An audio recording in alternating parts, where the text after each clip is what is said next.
Pengertian stereokimia. Stereokimia adalah studi mengenai molekul-molekul dalam ruang tiga dimensi, yakni bagaimana atom-atom dalam sebuah molekul ditata dalam ruangan satu relatif terhadap yang lain. Tiga aspek stereokimia yang akan dicakup dalam bab ini. Yang pertama, isomer geometrik, yaitu molekul mengakibatkan isomeri. Yang kedua, konformasi molekul, yaitu bentuk molekul dan bagaimana bentuk ini dapat berubah. Dan yang ketiga, kiralitas, ciri letih molekul, yaitu penataan kiri atau kanan atom mengakibatkan isomeri. Selanjutnya, variasi struktur senyawa organik. Yang pertama, variasi jenis dan jumlah atom penyusun.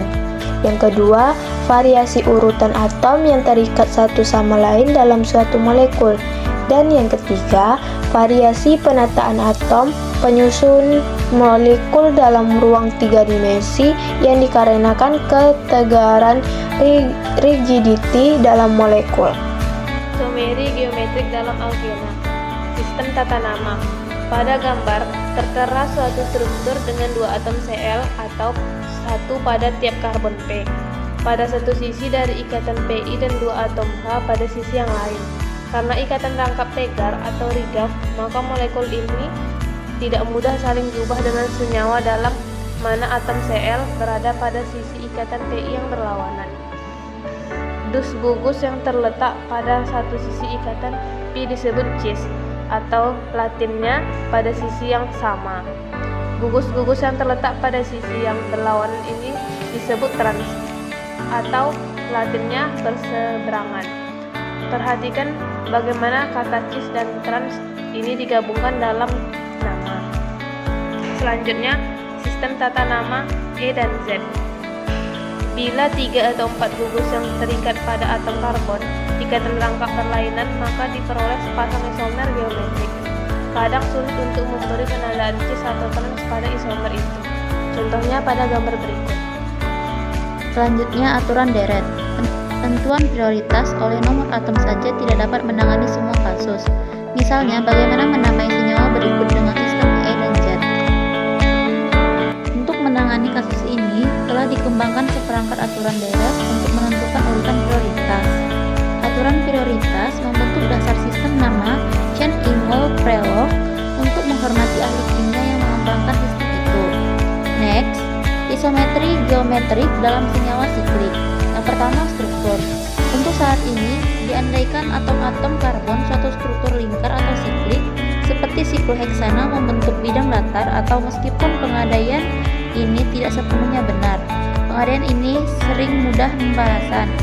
Dalam pembahasan sekarang ini, bidang cincin dipandang hampir-hampir horizontal, tegak lurus pada bidang kertas, tapi cincin yang menghadap pembaca ditebali. Konformasi senyawa rantai terbuka. Rumus. Untuk mengemukakan konformasi akan digunakan 3 jenis rumus: rumus dimensional, rumus bola, dan pasak dan proyek Neumann. Disarankan untuk menggunakan model molekul dalam memperbandingkan konformasi yang berlainan. Suatu rumus bola dan pasak dan rumus dimensional adalah presentasi 3 dimensi dari model molekul suatu senyawa. Enolat. Yang pertama, pengertian enolat. Ketika gugus hidroksil OH pada sebuah enol melepaskan ion hidrogen H+, akan terbentuk enolat yang bermuatan negatif. Contohnya sebagai berikut. Enolat hanya akan terdapat pada kondisi yang bebas asam Bronsted karena secara umum enolat bersifat sangat basa. Yang kedua, pembuatan tata nama enolat. Contohnya sebagai berikut.